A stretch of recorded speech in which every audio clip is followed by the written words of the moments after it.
İnsanda səcdə üzvləri 7-dir. Bu sualı çox verirlər.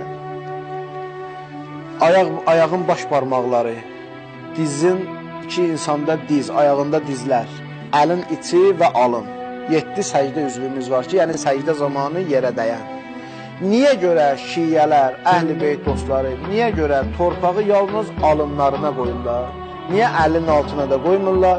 Niyə dizin altına qoymurlar? Niyə baş barmaqlarının altına da qoymurlar? Bu sualı çox verirlər. Məşhur sualdır və bəzi qardaşlarda və çoxları, əksəriyyəti buna cavab verə bilmir. İstəyirəm ona cavab verir, bu məsələ ilə qurtaraq inşallah. Buna bir neçə cavabımız var. Birinci cavab bundan ibarətdir ki, lap sadə. Əgər biz desək ki, şərt bilsək ki, səcdə üzvlərinin hamısı birbaşa, fasiləsiz, torpağın üzərində qalmalıdır, onda gərək deyək ki, vacibdir, namazı şortiklə qılar. Çünki şalvarı neynəyəcək? Necə, dizlərimizi kəsək onda. Yaxşı, kişilər kəsdi, qadınlar neynəsindir? Axı, qadınlar bütün namazda örtülməlidir. Yaxşı, necə eləyək? Əvvələn bilinir ki, bu, ümumiyyətlə, gülünc bir iraddır. Bu bir. İkincisi, Quran-ı Kərimə fikir verin. Bəyə oxuduğumuz ayə, Fəth surəsi sonuncu ayə. Allah Teala nə dedi? Peyğəmbər və ona iman gətirənlərin əlaməti nədir? Alınlarında səcdəniz olar. Niyə demədi onların dizlərində səcdəniz olar? Niyə demədi onların əllərində səcdəniz olar? Niyə demədi onların baş barmaqlarında, ayağının baş barmağında səcdəniz olar? Allah nə deyir? Onların üzlərində səcdəniz olar. Deməli, səcdənin izi harada görsənər, harada torpağın üzərində olar? Alın olar torpağın üzərində. Və yeri gəlmişkən elə bunu da deyim sizə. Həmən bu ayədə ki var ki, alınlarında, yaxşı, sən 20 il xalçaya namaz qıl. İndi bəziləri var gücü ilə çıxır xalçanın üstünə, alnı ilə, orada da iz qoyur heç. Amma sən namaz qıl günə. Özdə bilirsiniz, səcdədə bütün müsəlmanların fikrində belədir. Səcdədə bütün əzalara güc bərabər paylanmalıdır. Olmaz ki, məsələn, səcdədə əlivi, bu əlivi, çox sol əlivi, çox təkan verəsən, sağ əlivi üzdə saxlayasan, olmaz. Bütün əzalar var, bərabər paylanmalıdır gücün. Baş, alnıva nə qədər, ayağıva da o qədər. Ayağıva nə qədər, əlivə də o qədər. O əlivə, sağ əlivə nə qədər, sol əlivə də o qədər. Olmaz. Məsələn, gücüvü tökəsən, alnıvı ancaq alnıvı basasan yerə. Yox, olmaz. Bərabər, gücüvü bərabər paylanır. Bu da səcdənin şərtlərindən biri budur. Yaxşı.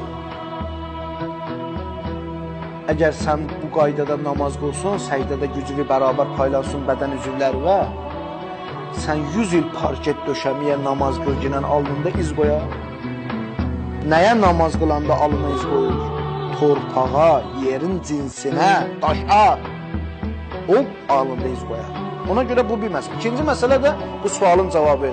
Allah Teala buyurdu ki, onların üzlərində səcdəniz olar, demədi dizlərində. Bu ikinci cavab. Üçüncü cavab əzizlərim. Fiqdə, şəriətdə belə bir qanun var. Əl-əhkam tabiətun lil-əsma. Hökümlər ada tabidir. Adı deyərsən, ünvanı qoyarsan, ona uyğun höküm deyilər. Ad qoyular, ada və ünvana uyğun höküm verilir. Mən sual verdim sizə. Bir insanın alnı yerə qoymayıb, amma 6 səcdə üzvü yerə qoyulur. Baş barmaqları yerdədir, dizləri yerdədir, əlin içi yerdədir, alnı yerə dəyməyir. Ona insanlar ki, buna urf deyirlər, yəni ictimai rəy, insanlar ona baxıb deyərlər ki, o səcdə edir. Təkrar edirlər. 6 səcdə üzvü yerə dəyir. Baş barmaqlar, ayağın baş barmaqları, dizlər əlin içi, dəyib yerə, amma alın yerə dəyməyir. Ona deyərlər səcdə edir, yoxsa iməkliyir. Deyərlər Azərbaycanca iməkləmək, ona səcdə etmək deyilməz. Amma sən əlivi yerə qoyma. Alnın amma yerdə olsun. Dizlərin və ayaqların yerdədir, bir dənə əlin yerə dəyilməyib. Yəni, yenə də bir səcdə üzvü dəymir, amma alın yerdədir. Onda deyərlər səcdə edir, yoxsa deyərlər səcdə edir. Fikir verdiniz, bu nə deməkdir? Deməli, səcdəni səcdə edən nədir?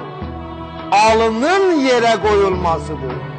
Alının yerə qoyulmasıdır. Düzdür, səcdə üzvləri hamı yerə dəyilməsə namaz batildir, o başqa məsələ. Amma səcdəni səcdə edən, səcdiyə səcdə ünvanı verən, səcdiyə səcdə adını verən nədir? Alnın yerə qoyulması yoxsa dizin? Fərz elə bir adam dizin götürüb yerdən. Amma alnı yerdədir, əlləri yerdədir. Urfuna deyəcək ki, bu səcdə halındadır, yoxsa bizi səcdə halındadır.